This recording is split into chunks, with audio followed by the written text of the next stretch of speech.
Okay, it's July 27th, 2016. We have this is part 3 in our Birthright series. And we have Robert Nelson, aka Bob. And in this part 3, he's going to discuss about his life in this life, starting with his early memories of childhood and working his way through some of the highlights of things that have happened to him, how he came to know himself as the one formerly known as Prince. No, I mean Jesus. Yeah. Please. And well, I guess we'll let him start from there. So, what are some of your earliest memories? My earliest memories are my dad walking down a fire escape with me one morning after it had rained in Central Florida. I probably was about less than a year old at the time. He was carrying me on his shoulders, with my feet over his shoulders. And I remember being somewhat frightened because I knew those stairs or steps must be slippery, but he handled them great. He was singing or whistling Yankee Doodle at the time. I was born in 1949 in Central Florida. On May 2nd, yes, I'm a Taurus. No, I'm not stubborn, no matter what anyone says. That shows you how stubborn I'm not. I was born a month premature. My first 2 weeks of life were in an incubator. And when I was young, I was sick a lot of the time. It's like I had no resistance against just standard diseases here, colds, flus, strep throats, etc. And the reason for that probably will become clear a little later on.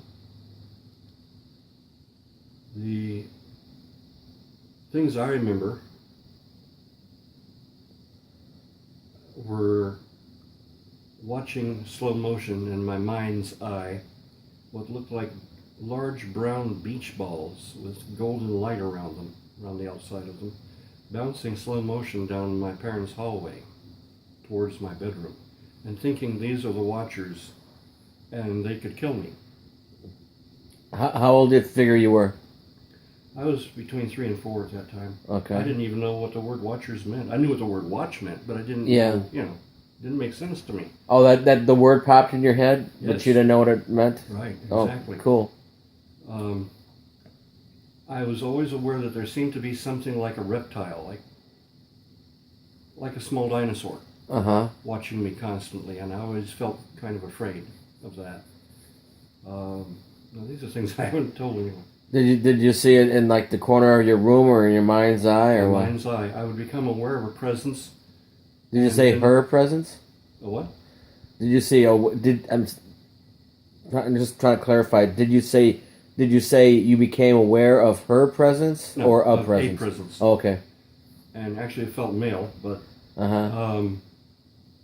I would see in my mind's eye what looked like a small T-Rex with a lot of teeth. Ooh. And I felt uncomfortable. I felt frightened.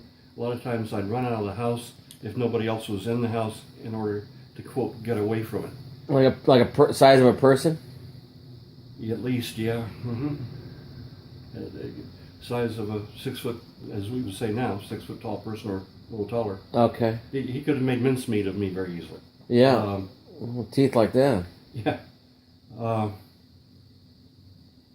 I didn't fully understand this, except I knew it was something that was chasing me from another time, including the stuff about the Watchers. Another time meaning another life? Another life and another realm of existence. Okay. And these things, right now, they won't make any sense. They will. Sure. When I was 4 years old, I began being picked up at nighttime by doctors who don't come from here. That's the way I used to think of them. into a round lit up room above the house. Well, we lived in Central Florida in a one-story house. There was no round lit up room above the house, except somehow there was. I didn't know the word dome shaped back then. I was a little kid. I knew the word ball or round. It was a dome shaped room. White lit up with depressions in the wall where things would fit into the wall. No hooks, no gunky stuff like we humans would often build. No insult meant there. It's just the way, the difference that I'm trying to describe. Yeah. Kind of Art Deco, very functional. Mm-hmm. Very. Yeah. And not much in the way of furnishings other than a few tables here and there. And No frills. like we think of. No frills. No frills at all. Then there were taller beings who I thought of as adults because they were tall. Only they looked like a cross between insects and humans. And they hovered in the air. I kept expecting them to stop the little doctors from hurting me because these were adults. They should stand up for a child, right? Sure, yeah. They didn't. And it dawned on me, they're behind us. They're doing it. They're demanding this. And what did they look like? They looked tall, yellowish, whitish skin stretched over very gaunt faces, high cheekbones, nuchal crest as they call it, almost like the top of a knight's helmet. Uh-huh. The skin stretched over that. Spindly. I would say between like a praying mantis and a human being. Oh. You could mix that together. Did they have regular, like, hands, 5 fingers, or? More like 3 fingers. Wow. Now, at times they would appear to me as human beings. And I think that was a mental projection. Right. Either that or they were shape-shifting. One of them took on the form of Mrs. Santa Claus, as sweet-looking as could possibly be. Another took on the form of, well, I don't know who it was. I didn't recognize him. And it looked like a lady Santa? Yeah. That's kind of creepy. Like everybody's sweet, plump grandmother. Oh, boy. And I remember one time they came to me and told me that there was going to be a little spindle put into my head. They showed it to me. It was bright chrome, silver reflective, tapered at both ends, and I started protesting. They told me, be calm, be quiet, it's okay, it won't hurt. Well, that ranks right up there with trickle down or trickle on economics and the checks in the mail, and hey, when you have your tonsils out, you can eat all the ice cream you want. Only they don't let you know that right when you have your tonsils out afterwards, for a while, you won't feel like eating any ice cream. Yeah. It hurt. There was a blinding bright flash of light in front of my eyes, and then a pain back behind my eyes in my head for about 10 minutes. I threatened to tell my parents about them. They told me to do it. They said, go ahead, tell your parents, and we will come get them, take them away, and we will hurt them and never bring them back again. So I stayed quiet for over 41 years to protect my parents. Wow, yeah. I'm what you call an abductee. I'm going to interrupt here so this will make better sense as we go along. Heaven, in my present life here, needed a combination of divine, extraterrestrial, and human. And I'm all of the above. That's to set a pattern for things to be throughout not only Earth, but the multiverse for all time to come. Earth is the nexus for change. I've said this before in other videos.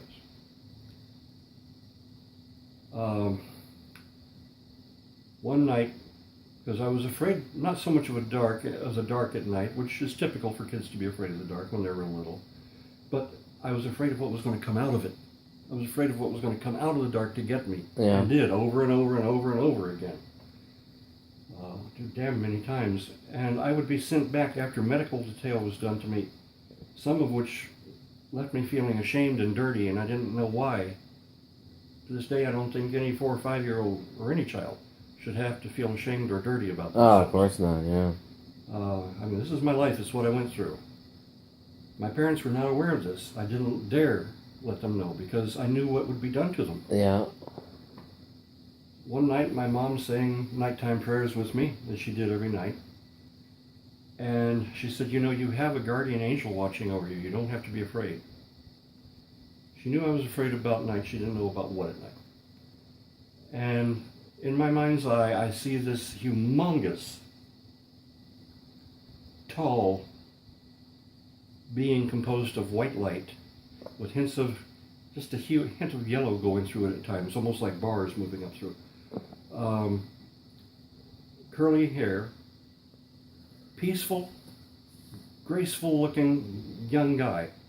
By our standards, somewhere between late teens, early 20s. Mm-hmm. And he was holding a double-handed sword down towards the floor at rest, with the point of it pointing at the floor. His wings went up through the ceiling, up through the roof. And he looked at me and gave a brief nod. I remember thinking, this isn't a guardian angel, the guy is like God. He's almost God. He's like God. Well, many years later, in my 20s, I would hear the term associated with him as Michael or Mikael. And the translation of that name is, who is like unto God. So as a little boy, I was getting the name in English. I was raised Protestant. We knew about angels. We knew about archangels, especially Michael and Gabriel. But that was it. They weren't to be worshipped. You weren't supposed to give them a lot of attention. They were messengers and servants of God and protectors of us.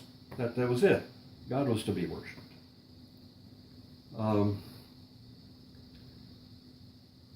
As time went on, I would not see him again until I was 21 years old. I'm going to run us forward a bit, simply to offer proof of something. The spindle that I described, I had an x-ray made of my head in 1991. The doctor comes into the waiting room shaking his head, holding the x-ray plate about 20 minutes later, and says, this can't be. And I said, what? And his wife, who was his assistant, was sitting chatting with me.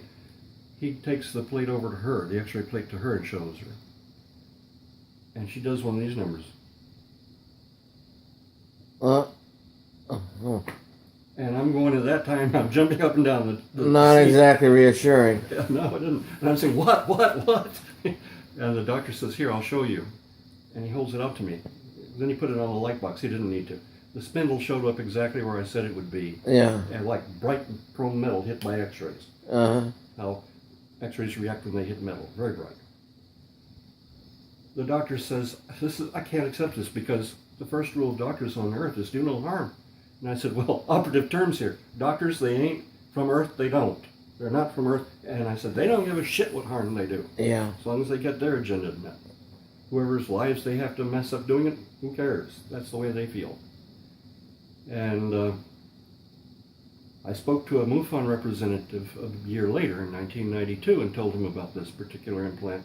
And he said, well, we know about this, but it's only a small number of people, 11 people who have this, and all but 2 of them are dead.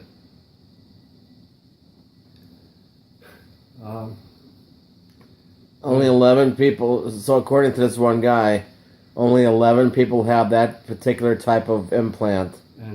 But he didn't say anything more about it. Just that 9 of those 11 were dead. Well, either it truly was some very special type of implant that some people know about, or else he's just, giving you some standard line to play it off like, well, not that many people have this. I don't think he would have included the next statement if it was that. And all but 2 of them are dead. Yeah. That's rather frightening. Yeah. Oh, all but 2. Oh, jeez. All but 2. Then when I was 15. Well, hang on. We're back when you were 4. All right. The last thing was your mother told you, don't worry. There's you have an archangel. Yeah. And go ahead. I had my tonsils removed when I was 6. I was so sick all the time that they couldn't find a convenient time to go through with the surgery. Every time I would be slated to go to the hospital for a tonsillectomy, I'd be coming down with another strep throat or cold or flu. And often I would not get over one cold or flu before another would start right on top of it. I was so sick that the doctors finally became worried that if they didn't go ahead and go through with the surgery, which I was starting another strep throat on the day that I finally had the surgery, that there wouldn't be another time to schedule it. I wouldn't be alive long enough. I had humongous tonsils. I was always sick. My mom even took me to the church across the street. She didn't know the people. They had just been built, and she wanted to take me for baptism when I was 6. She didn't know what had been built? She didn't know anybody in that church. It was new. Oh. And the preacher there baptized me and actually became a very good friend of the family. Was that a Protestant church too? Yes. Mm-hmm. Okay. Well, I don't know if they still exist now, but they merged back with the Methodist. At that time, there was a branch of the Methodist Church, from what I understand, that broke off because they thought the Methodists weren't strict enough. They were called Evangelical United Brethren, EUB. Isn't that special? Yeah. Anyway, and I used to enjoy church. I didn't like Sunday school. I liked going to church, so I understood what the preachers were saying, and I loved listening. Yeah. It was about somebody I really knew and loved, and that's God. Yeah. So, as things went on, time went on, I was able to eat more because I could swallow it. It hurt so much. And food started having a taste to it, which, as you can tell by my rotund form, I love to eat. I'm making up for lost time. Still am. Because before the tonsils were out, food was like moist cardboard or dry cardboard. There was no taste.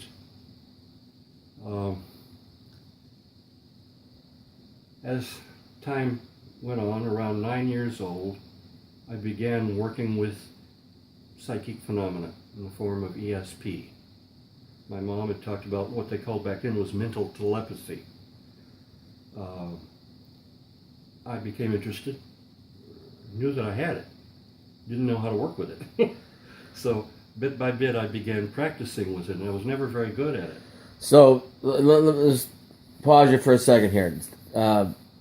At this time, you're just becoming aware that you have some gifts, and you haven't joined any groups. You haven't met anybody that's special at all whatsoever either, right? No. So you're just totally finding this stuff out on your own and trying to understand it.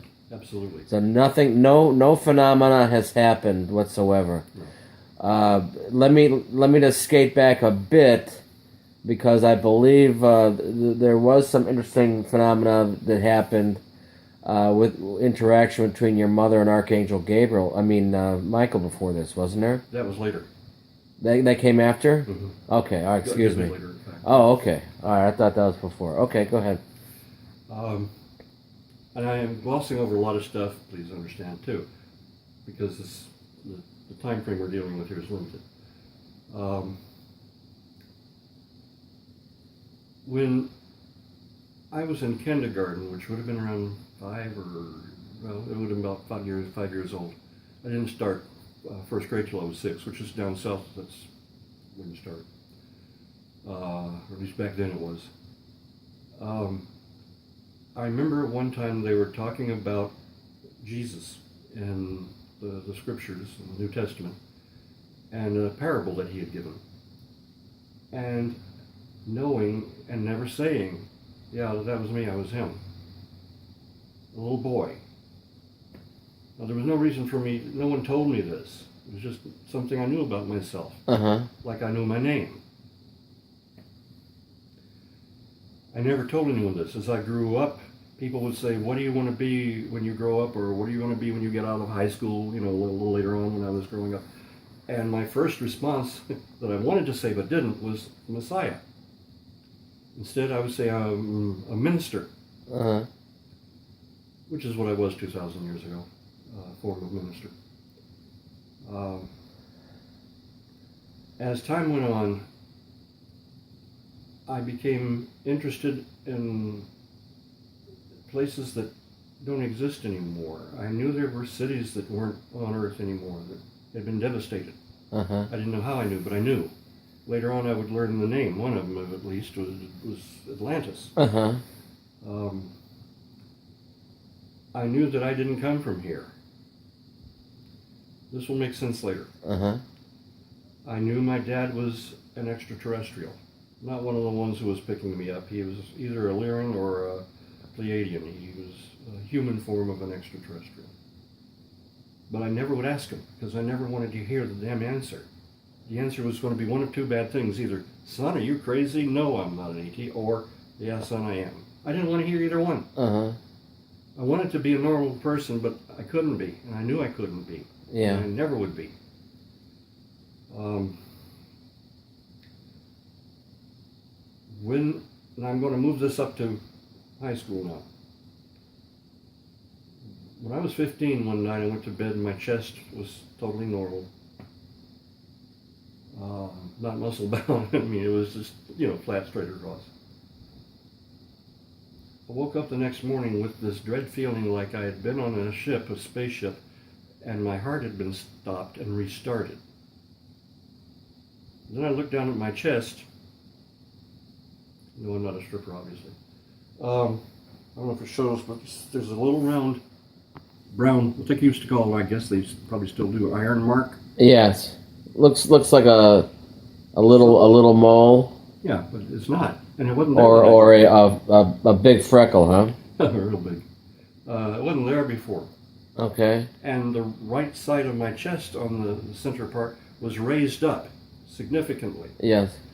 In a half moon shape, a semicircle, 3 inches in length, about 1.5 inches to 2 inches in width.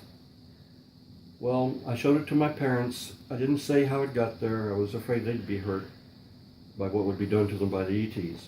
Again, back on that old warning. And they were concerned, what if it's cancer? The big scare back then when I was a kid was leukemia. So my dad, being the supervising principal of the central area schools in the county where I lived, contacted my science teacher and asked him, unbeknownst to me, to take a look at the situation, see what he thought. Yeah. Well, there was like that very day after class, about 6 period in the afternoon, I believe, as we were filing out, my science teacher says, wait, Bob, I need to talk to you about something. I'm thinking, what? I'm doing good on my grades, what's going on? And he tells me that my parents told him about the place on my chest. Uh-huh. So he had me unbutton my shirt enough where he could look at it, and he pushed his hand against it, and it's solid. There's no give to it. And he said, if it was cancerous, it would probably be give to us. Most likely it's not cancer. Uh-huh. That was enough for me. I didn't want to go have tests done. I don't do well with doctors and hospitals, period. And I didn't think anyone would understand it. So that was kind of the end of it. It wasn't discussed anymore after that, thank goodness. So let me just reiterate a little bit. So beside this little mark, there was a raised part around it too? Oh yes, the mark's in the center of it. The mark in the center of... Here. All right, at that time it went like about this long. And the mark is right about in the center of it. Uh-huh. Curved out like this, flat on this side. And you could push it with the palm of your hand, it would fit right up against it. It was that raised. Okay. And it was like a half circle? Yes. Kind of like those Christmas almond cookies? That kind of... Yeah. That kind of size and shape? Yeah. Okay. I haven't thought of that with it. This just popped in my head. I used to love those things. Anyway, go ahead. I do too. It's cookie or candy, I love it anyway. This is just more detail of what I was put through. And as a teenager, a lot of what they took from me, the doctors who don't come from here, we call them the Greys nowadays. They would take either blood or semen. And even to this day, every once in a while, I'm still abducted, very rarely. And it's usually blood they take. Yeah. It used to be a happy week, a good week. It was only when I was abducted 2 or 3 times. Oh my By God. the time I got into my 20s, 30s, and 40s. So And again, I couldn't tell anyone about it. This went on in a big way all the way up into, very frequently all the way up into high school years. College and beyond. Oh man. So to put this in perspective, you're asserting you've been picked up probably thousands of times. Oh God, yes. Wow. Now I'm going to up us to 2000. And of course, just to interject,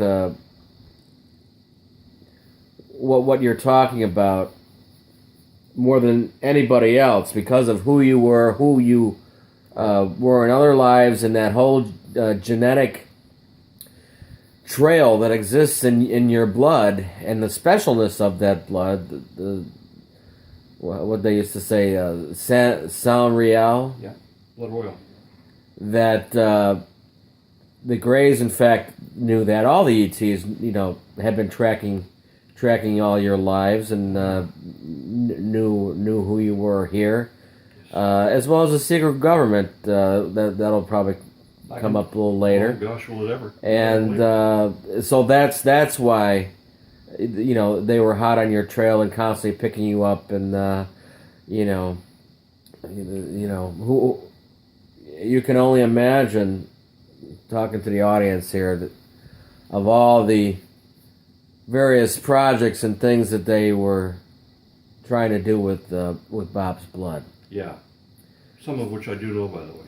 And also all the local, that is within within roughly a 10 galaxy diameter of our galaxy, the aliens races are pretty much on track in terms of being good and healthy when it comes to regards of the treatment of us and our world. Yeah.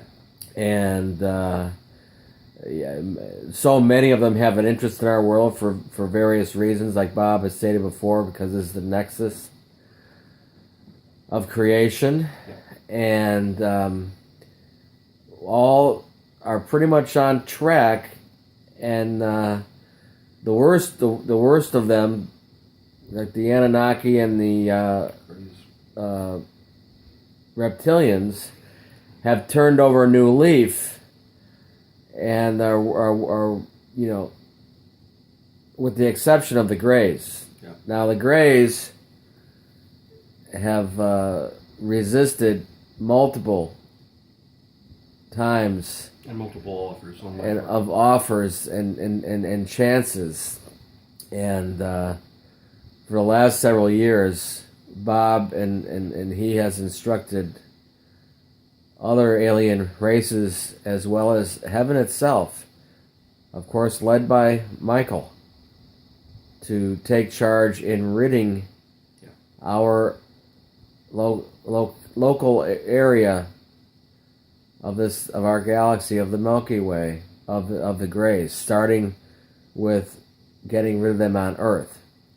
Now, many of their bases have in fact been removed, and they have been run off in many places, but they're like little frickin' cockroaches. They keep coming back around. They are soulless beings that have a hive mentality, and which is to say they're like insects. They're all connected up telepathically and all this, and they aren't fully organic beings at all. And once they get something in their mind to do, they don't care who it hurts or whatever. They think that because they thought it up, they have the right to do it, and they've been on that trek. So because so many of them have been kicked out, and so many of them have been destroyed, and their craft downed and everything else, because they brought it upon themselves. Don't be writing any sympathy bullshit about the Greys, because there's nothing to be sympathetic about them for. All that information that you've been handed from various websites instructing you that if they pick you up, it was meant to be, and you made pacts before your soul, came into this life. That's all complete fucking bullshit. Okay, don't believe that shit. That's all propaganda. Starting with that website that's been around since the '90s called Zeta Talk. I'm aware of that and others. So I just wanted to put that in there. So we're talking to Bob about his life up to about the high school time. We're gonna get right back to it after we take a little break, and there'll be a part 2 and maybe even some more parts to this part 3 series. Okay, out for now.